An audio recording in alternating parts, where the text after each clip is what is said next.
জাপানের শিয়ানিং শহরে উৎসবের আমেজ। ব্যস্ত জীবন থেকে 5 দিনের ছুটি পেয়ে পর্যটকরা ছুটে যাচ্ছেন শহরের তাই লেকে। আর তাদের মুগ্ধ করতে সন্ধ্যা থেকে লেকে শুরু হচ্ছে বর্ণিল শোভাযাত্রা। এতে দেব দেবী ও বিভিন্ন পৌরাণিক চরিত্রের সাজে অংশ নিচ্ছেন শিল্পীরা।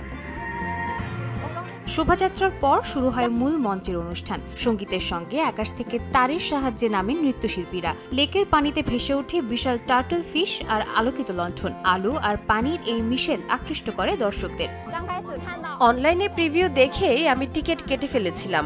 যখন টার্টল ফিশ পানির ওপর উঠল, আমি সত্যিই অভিভূত হয়ে গিয়েছিলাম।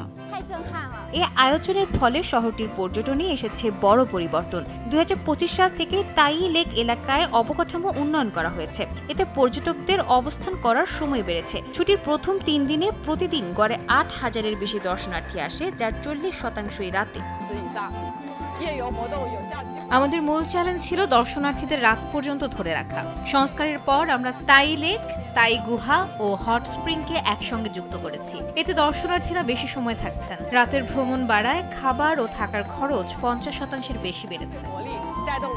চীনের পূর্বাঞ্চলের উহু শহরেও রাতের আয়োজন নজর কেড়েছে। প্রতিদিন রাতে 1,000-এর বেশি ড্রোন ব্যবহার করে সেখানে আলোর প্রদর্শনী করা হয়। 1600 ডিগ্রি সেলসিয়াস তাপমাত্রায় লোহা আকাশে ছিটিয়ে আতশবাজিও দেখানো হয়।